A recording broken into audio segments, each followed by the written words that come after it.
Hey guys, this is Abhishek from GadgetToys.com, and today we are going to do the quick unboxing and quick review of LG G3 Beat. We have the device with us with the package itself, and I have already opened the package just like I always do.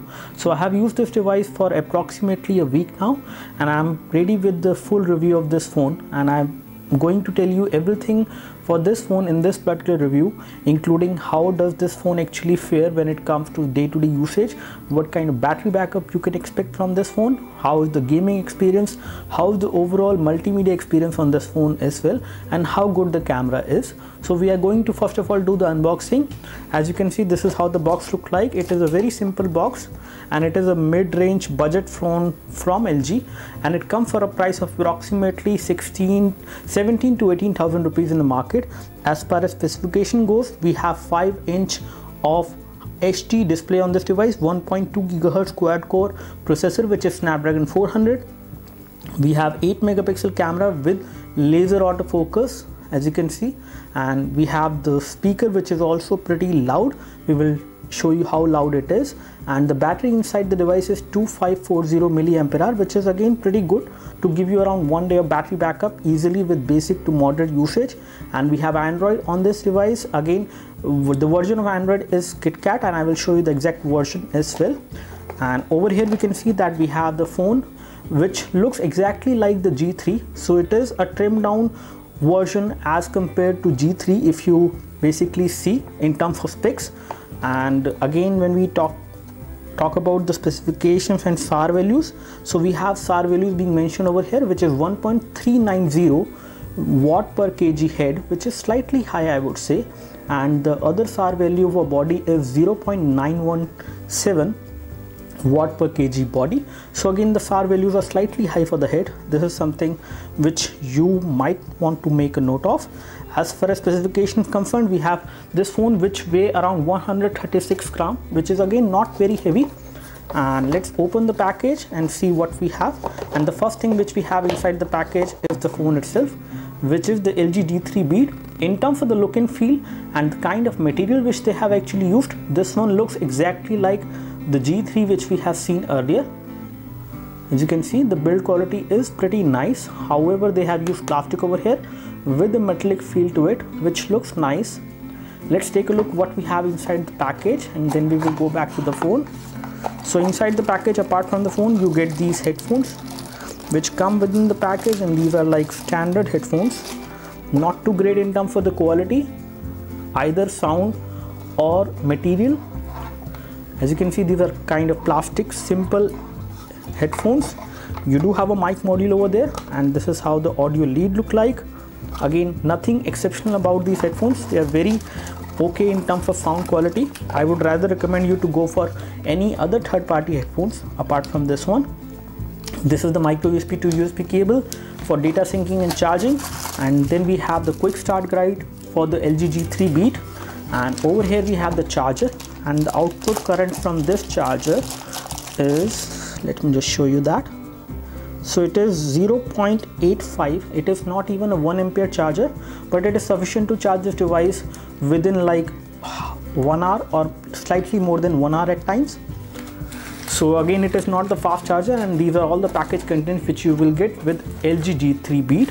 So let's keep them all aside and take a look over the LG G3 Beat.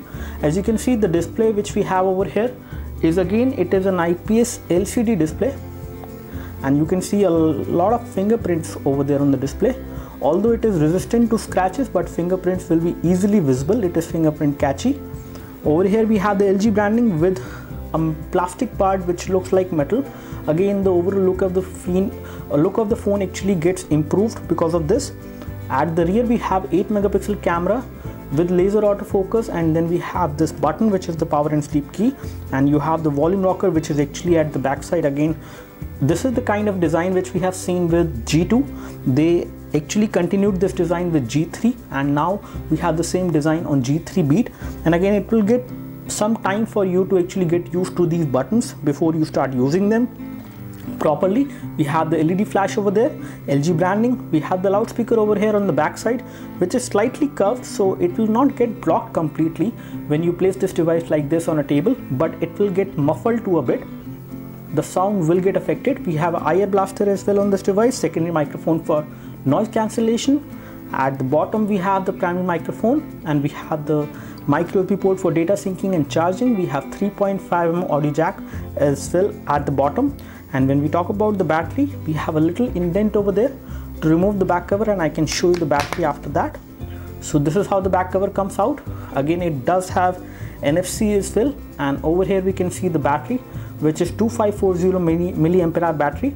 We have the loudspeaker over there, and we have the micro SIM slot over there and a micro SD card slot. So the micro SD card slot is actually on the top and the SIM card slot is at the bottom. So over here you can insert the micro SD memory card to expand the storage, and over here you can insert a micro SIM. So this will accept a micro SIM. It is a single SIM phone. You cannot insert another SIM card into this one. And let me just get rid of the battery. So as you can see, this is how the compartment look like once you remove the battery. So let me just power this thing on, and then we will take a look over the software now. And till the time it gets powered on, let me just show you how does it look like from the front side. So on the front side we can see we have the nice metallic earpiece. We have the front camera over there, and on this side we do not have touch capacitive buttons over there on the body of the phone, but they are within the display of the phone. So the front camera is 1.3 megapixel fixed focus camera, and we also have LED notification light over here, and we do have proximity and ambient light sensors as well on this device. Let's take a look over the software UI. One thing I can say about the build quality and the overall design, the design is again very much inspired from LG G3, but again it does feel like LG G3 in terms of the overall look and feel. You may not be able to recognize unless you have seen the LG G3. So in terms of the overall design, this device definitely resembles the LG G3. It is like a LG G3 Mini. In terms of specs, I would say this is slightly trimmed down version of LG G3 because it is not as powerful as LG G3 is. But the software UI which is running on top of Android is again very much same which we have seen on the LG G3, and it is quite responsive. Again, it is not the very fastest phone in terms of the UI, but it is pretty good. It can do the daytime job for you, especially whatever you would like to do, but it may not be very fast in terms of the UI response. Let's take a look at the software UI of the phone. So here we have touch capacitive buttons, and let's take a look over the notification center. This is how it looked like. Let me just go into settings and show you what all we have as far as version of Android is concerned on this device. And over here we have about phone, and let's go to the software information. So we have Android 4.4.2 KitKat on this device, and a software update is expected, and this will get Android Lollipop as well as per the information which we have. We have the phone information, the hardware information over there. Let me just come out and show you the storage scenario. On the storage front, this device has 8 GB of internal storage, as you can see, and out of that 8 GB you will get 2.21 GB, which is fairly low. But again, as you can see, 1.95 GB is being taken up by application which we have installed.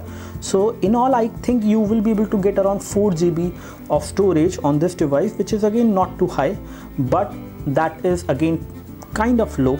If you actually see any other device which has 8 GB of storage, we do have the option of inserting a micro SD memory card, and you can actually move applications from the phone memory to the SD card, but you may not be able to install them basically unless you root this phone. So let's take a look over the RAM scenario, and we will take a look over the current status of the RAM. Again, we are not running too many applications, and this device has 1 GB of RAM, out of which approximately 373 MB of RAM is free, which is not too high as you can see, but again you can run high definition games as well on this device, which is a good thing. Let's take a look of the phone dialer. So this is how the phone dialer look like, and on the phone dialer you can easily dial a number. When it comes to making a video call, you do not have the option of making a cellular video call on this device. Let's take a look over the messaging application. This is how it looks like. Again, everything is quite custom and not stock Android on this device, so it does take slight amount of time to load at times, and it might give you a slight amount of lag as well, which I have noticed. As far as typing is concerned, you do not have support for continuous input typing by default. You need to enable that. and this is how the keyboard look like. And whenever you tap on these keys, one thing which I do not like is that I do not get a pop-up of which key I have pressed. The keyboard keys are slightly smaller in size, but they are nicely spaced out from each other, so typing is not a big problem on this device. But again, typing is not that fun on this device as compared to some other 5-inch phone which we have seen. You also have battery saver on this device, which can be enabled once the battery reaches 30%, and this is how you can actually save power on this device. So battery saver is there. And you also have smart cleaning option over there, which can free up the space for some of the apps which are not being used, or some of the temporary data files which has been created by the app, so you can clear them all. You do have the option of specifying which messaging application you would like to use at default. You can also set Hangout as a default application.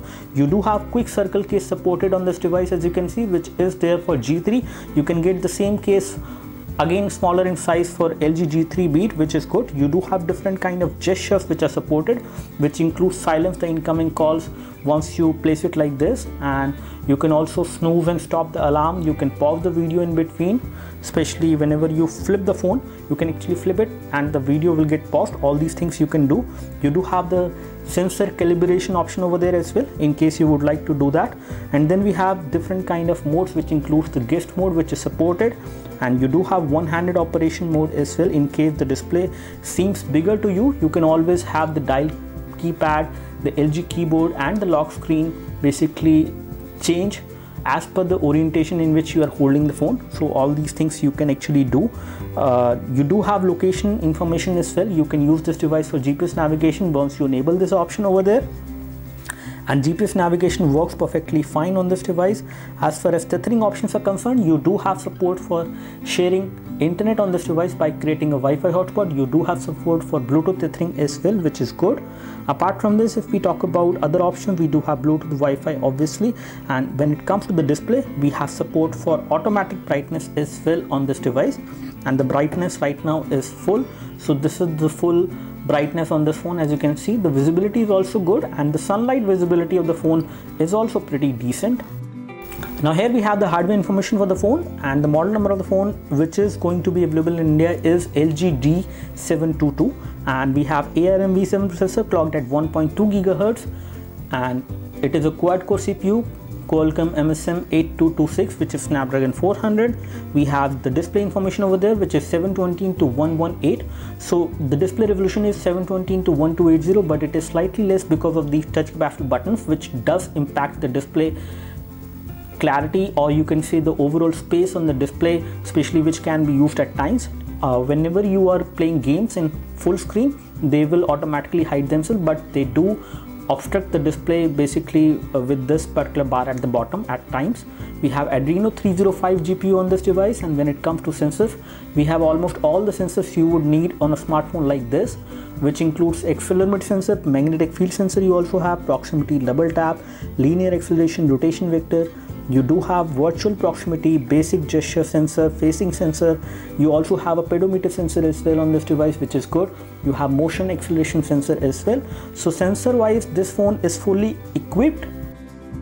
Now here we have got the score on AnTuTu benchmark utility, and you can see this is the score which we have, 7462, which is again not a very impressive score, and this device, even with this non-impressive score, is actually pretty good for day-to-day usage. I did not face any issues on this device as far as the day-to-day usage is concerned, which includes gaming, which includes video playback and other things as well.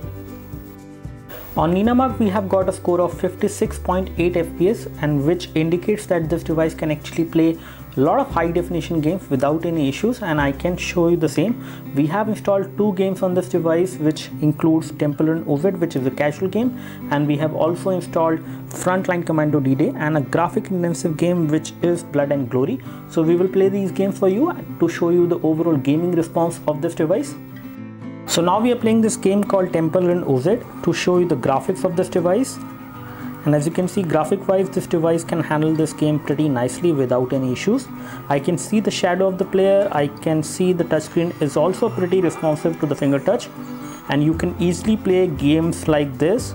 You can also play Subway Surfer quite smoothly on this device without any issues, as you can see. And the gravity sensor on the device is also working well. So as you can see, we are playing the Frontline Commando D-Day, and one thing which is definitely annoying is this touch capacitor button bar, which is not hidden, which is something which I don't like, and maybe I have to live with it because it is not a full screen display which I can see on this device when it comes to playing this game. And I can accidentally tap on this bar over there, the navigation bar, and it will take me back to the home screen, which is going to be bad. I hope I don't do that. In terms of graphics, I can say the graphics are running fine on this device. I do not notice any issue either in terms of rendering of graphics or in terms of the touchscreen control. Everything is pretty smooth and I can play this game without any issues. And this is a medium graphic intensive game, so you can expect a pretty good gaming performance of this device. So as you can see, we are right now running a YouTube video from our channel, and this is a high definition video which is being played at high definition quality 720p, which is good. As far as viewing angles are concerned, this is how the viewing angle will look like. You can see the display from almost any angle without any issues. Let me just increase the volume to full.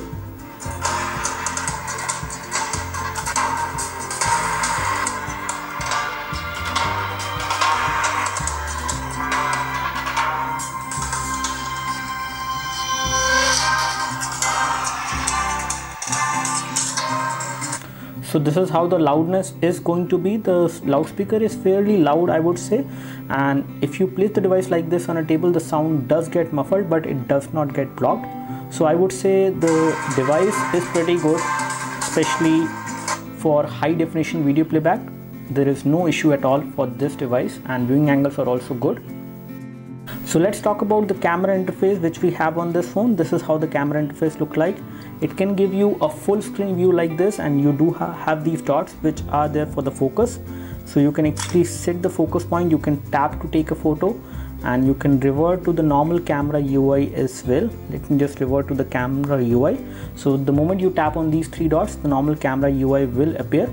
So in this case, you can actually tap over here for the photos, and I can take a photo right now for you to show you the overall color reproduction and the clarity you will get from this device when you take a photo. And let me just turn off the artificial light, and I will take the photo again this time.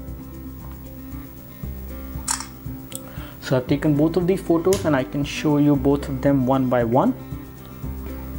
I can just use the gallery. Okay, so this is the one which has been taken without the artificial light, whereas this is the one which has been taken with artificial light. You can see the shadow over there. I would say both of these photos are fairly okay, not too great in terms of details, which I was expecting slightly better, but still the overall color production and the photos which are there after these two light conditions, I would say the camera is pretty good to take decent shot. It may not take very detailed shot, but it is pretty good for low light as well. The low light performance of the device is pretty decent, I would say. Now when it comes to camera options, I can show you some of the camera options over there. So we do have HDR auto mode also, which you can enable and disable. HDR auto actually takes better photos with better colors, and then we have full high definition video recording possible on this device. You can also record at 720p. The resolution at which you can take wide angle photos or 16:9 aspect ratio photos is 6 megapixel. 8 megapixel will be 3:4 aspect ratio, and then we have this grid which you can also enable in case you would like to do that. Let me just toggle to the front camera. So this is how the front camera look like, and again, as you can see, it does take some time to toggle to the front camera. You do have a beautification mode as well, which will make sure that the photo is very smooth once you take it from this device, especially for a face. It will look better, and this is how the photo look like. As you can see, I would say the photo is decent enough for the front camera which we have on this device, which is 1.3 megapixel. Again, it is kind of grainy, and when it comes to video recording capability, let me just check whether you can record high definition video from the front camera, and for that we need to check out the resolution. So you can record high definition video at 720p, and this is the resolution at which you can take the photos. 1 megapixel photo can be taken at this particular resolution. This is how it is. So in all, I can say that the camera is decent enough. It may not be the best camera which you can get at this price point, but it does give you pretty decent results. As far as heating is concerned, the heating is slightly there, especially at this point. Either you use the camera or you use this device for gaming, you can expect slight amount of heating over here, which is not only on this side but also on the front side, basically near the earpiece. And this thing does annoy you at times, but it is not something which you cannot tolerate. This is not excessive amount of heating, this is moderate amount of heating, which normally happens on most of the smartphone these days. As battery backup is concerned, this device can give you around 1 day of battery backup with moderate usage. The battery is quite sufficient to give you around 1 day of battery backup, but again, in case you play games and watch videos most of the time, then in that case you won't get 1 day of battery backup. When it comes to the overall usage, I would like to give a thumbs up to this phone in terms of the overall form factor. The form factor of the phone is good. You can easily hold this phone in one hand. The grip is also very nice. Even when we have metallic finish over there, this is actually plastic, which is again good. And again, it is not a very heavy phone as well, which is a good point. The camera is slightly average in terms of the photo clarity, but it is decent enough for a smartphone which has an 8 megapixel camera. It can take pretty decent shot, but not very detailed shot. This is something which we have seen. So in all, we would like to give a thumbs up to the LG G3 Beat. It is a trimmed down version, not the same kind of performance you can expect on this phone if you see the same LG G3. So LG G3 is slightly underpowered in terms of the overall performance, but for day-to-day usage, this is a pretty decent phone. If you can get this phone for around 15K, this is a good value for money. And do let us know if you have any specific question for this device. So that's all from us as far as the quick hands-on review and unboxing of the LG G3 Beat. Do let us know if you have any specific question for this device. We would love to help you. You can like this video if this video helped you by clicking the like button below. You can subscribe to our YouTube video channel for more videos like this by clicking the subscribe button below. Thanks for watching this video. This is Abhishek signing off. Thank you.